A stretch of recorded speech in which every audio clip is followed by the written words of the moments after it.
হারিয়ে যায়। যা কিছু আমাদের খুব কাছের, খুব পছন্দের, যত্নে মাথায় তুলে রাখি যা যা, বা যা কিছু ভালোবেসে জড়িয়ে রাখি বুকের নরমে, হারিয়ে যায়, ভেঙে যায়, নষ্ট হয়ে যায়। যতই চেষ্টা করি পছন্দের সবকিছুকে প্রাণ দিয়ে আঁকলে রাখার, তাকে জড়িয়ে বলার, যেও না, তুমি অন্তত যেও না আমায় ছেড়ে, সে হারিয়েই ফেলি। একবার, দুবার, তিনবার, চারবার, বারবার। প্রথম প্রথম খুব কষ্ট হয়, অবাক হই, খুব ভাবি কেন আমার সাথে এরকম হয় বারবার, কেন? কিন্তু ইদানিং আর অবাক হই না। এখন মনে হয় এটাই নিয়ম। আমাকেই বোধহয় ভালোবাসা যায় না, আমাকেই বোধহয় কাছে রাখা যায় না, আমি বোধহয় যা ছুঁই তাই দুঃখ হয়ে যায়। তাই একটা সময় পর আমরা নিজেকে বোঝাতে শুরু করি, বেশি কাছে যেতে নেই, বেশি মিশে যেতে নেই, পছন্দের কথা জানাতে নেই, মায়ায় জড়াতে নেই। দূর থেকে দেখতে হয়, হাত বাড়িয়ে মনে মনে ছুঁতে হয়, নীরবে কথা বলতে হয়, আর মনে মনে হাজার বার বিড়বিড় করতে হয়। বেশি কাছে যেতে নেই, বেশি মিশে যেতে নেই, বেশি কাছে যেতে নেই, বেশি মিশে যেতে নেই। বাবা সব সময় বলতেন, তোর জন্য ঘোড়ায় চড়ে রাজপুত্র আসবে। মেয়েটা বলতো, কেন বাবা? বাবা বলতেন, কারণ তুই যে রাজকন্যা। মেয়েটা বলতো, আমার বাবা কি তবে রাজা? বাবা হাসতেন, তারপর বলতেন, এমন রাজকন্যা থাকলে তার বাবা রাজা না হলে কি হয়? মেয়েটা বলতো, তুমি তাহলে সত্যি সত্যি রাজা? বাবা হাসতেন, তারপর ছোট্ট পরি মেয়ের গালে গাল চেপে ধরে বলতেন, মা। বাবা জ্বরে ডুবে আছেন, ছোট্ট পরীর মুখ ভার। সে দরজার আড়াল থেকে দেখে, সারা রাত জেগে মা এখন নিঃসারে ঘুমোয়। রাত জুড়ে কত কি, কপালে জলপট্টি অবধি। আচ্ছা, জলপট্টি দিলে কি হয়? জ্বর ভালো হয়ে যায়? ছোট্ট পরি মেয়ে বাবার গা ঘেঁষে দাঁড়ায়।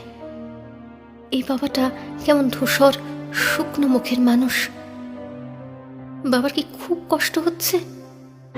খুব। পরি মেয়ে তার চুলের ফিতে খুলে ফেলে, তারপর বেসিনের জলে ডুবিয়ে বাবার কপালে বেঁধে দেয়।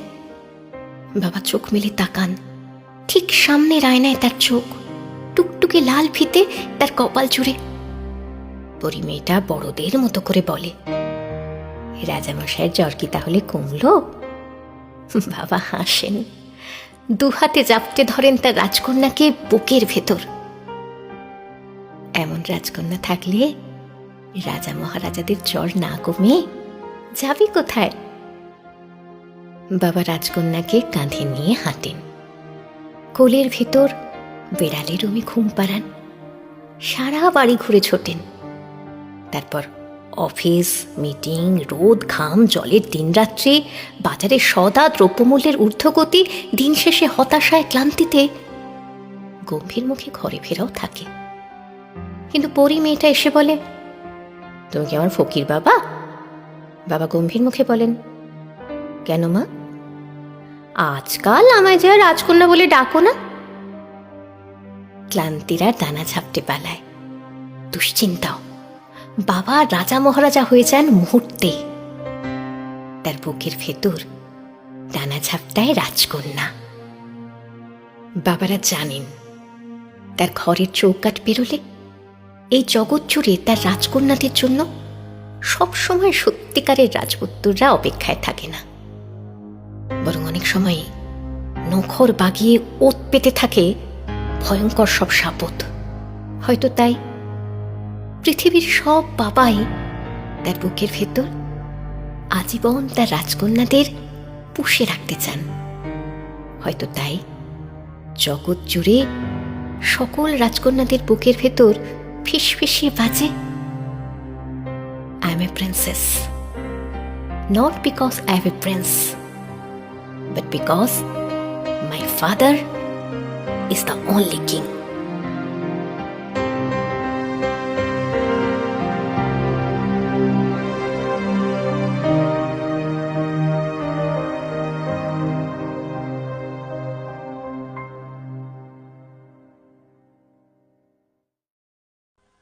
বিশ্বাস করুন, আপনি অন্যের সঙ্গে যা করবেন ঠিক সেই জিনিসটি আপনার কাছে আবার ফিরে আসবে। ভালো করলে যেমন ভালোটা ফিরে আসবে, খারাপ করলে খারাপটাই ফিরে আসবে।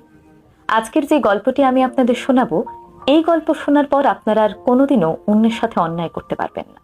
চলুন শুরু করা যাক। এক গ্রামে একজন সৎ এবং দরিদ্র কৃষক ছিলেন।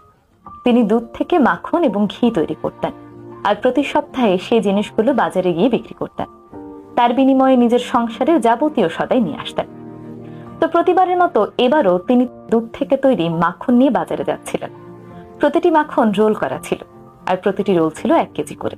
যে দোকান থেকে তিনি সবসময় কেনাকাটা করেন সেই দোকানে চলে গেলেন। সেখানে গিয়ে তিনি সেই 1 কেজির মাখনগুলো দিয়ে তার পরিবর্তে সংসারের চাল, ডাল, সাবান, মরিচ অর্থাৎ যাবতীয় সদাই নিয়ে ফিরে এলেন। তো সেইবার দোকানদার কি মনে করে ভাবলেন, এতদিন ধরে এই লোকের সঙ্গে ব্যবসা করছি, আজকে একটু দেখা যাক তিনি আসলে আমাকে সঠিক পরিমাপে মাখন দিচ্ছেন কিনা। যেই ভাবা সেই কাজ, তিনি একটি বাটখারা নিয়ে সেই মাখন পরিমাপ করলেন। পরিমাপ করে দেখলেন কৃষক 1 কেজির যে মাখনগুলো দিয়ে গিয়েছেন সেগুলো আসলে একটিও 1 কেজির নয়, প্রতিটি 900 গ্রাম করে। এই জিনিসটি দেখে দোকানদার তো ভীষণ রেগে গেলেন। অপেক্ষা করতে লাগলেন পরের সপ্তাহে কৃষক কখন আসবেন। পরের সপ্তাহে যখন কৃষক আবার মাখন নিয়ে এলেন, তখন তো দোকানদার চিৎকার করতে লাগলেন, আর কোনোদিনও আমার দোকানের সামনেও আসবে না, এক্ষুনি বের হয়ে যাও, তোমার মতো বাটপারের সঙ্গে আমি ব্যবসা করতে চাই না। কৃষক তো হতভম্ব হয়ে গেলেন।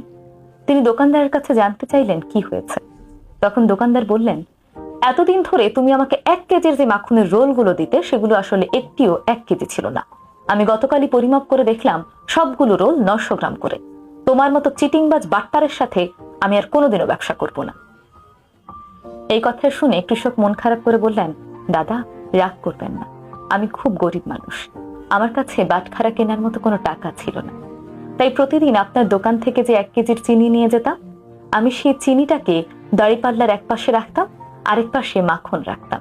আপনার সেই চিনির বিপরীতে 1 কেজি মাখন আমি প্রতিদিন নিয়ে আসতাম। এই কথা শুনে দোকানের মুখ সাথে সাথে বন্ধ হয়ে গেল। দোকানে কিন্তু ইচ্ছে করে কৃষককে ঠকিয়েছেন, কিন্তু দেখুন প্রকৃতির কি নির্মম উপহাস। তিনি কৃষককে ইচ্ছে করে ঠকালেও অনিচ্ছাকৃত ভাবে কিন্তু তিনি নিজেই ঠকে যাচ্ছিলেন বারবার। আমাদের জীবনটা আসলে এমনই। যিনি ফরমালিনযুক্ত ফল বিক্রি করেন তিনি চিন্তা করেন, এই ফল তো আমি খাই না, আমার কি। একইভাবে তিনি আবার যখন সেই ফল বিক্রি করা টাকা দিয়ে অন্য কোনো দোকান থেকে অন্য কোনো কিছু কেনেন, মাছ কিংবা সবজি, তখন আবার যিনি বিক্রি করছেন তিনি চিন্তা করেন, এই ফরমালিনযুক্ত মাছ তো আমি খাই না, এই ভেজাল সবজি তো আমি খাই না, তাতে আমার কি। আমরা চিন্তা করি না আমরা কারোর সাথে যে অন্যায় করি তা কোনো না কোনো ভাবে আবার আমাদের কাছেই ফিরে আসে। এই চক্রটা আসলে এইভাবে চলতেই থাকে। আপনি অন্যায় করে যদি চিন্তা করেন আমি তাকে ঠকিয়ে বেঁচে গেলাম, তাহলে আপনি ভুল ভাবছেন। উপরে সৃষ্টিকর্তা একজন কিন্তু বসে আছেন। কথায় আছে না, পাপ বাপকেও ছাড়ে না। সৃষ্টিকর্তা বসে বসে কিন্তু ঠিকই অঙ্ক মেলাচ্ছেন। একে একে তিনি 2 যেমন মেলাচ্ছেন, তেমনি 2-এর সাথে 2 বাদ দিয়ে তিনি কিন্তু আপনার শূন্য করে ফেলছেন। তাই অন্যকে ঠকানোর আগে সাবধান, মনে রাখবেন আপনি যা দেবেন আপনার কাছে তাই ফিরে আসবে। তাই সব সময় মানুষকে ভালো কিছু দেওয়ার চেষ্টা করবেন, তাহলে সেই ভালোটা অন্য কোনো উপায়ে অন্য কোনো ভাবে আপনার কাছে আবার ফিরে আসবে। গল্পটি কেমন লাগলো অবশ্যই আমাকে কমেন্ট করে জানাবেন। ধন্যবাদ।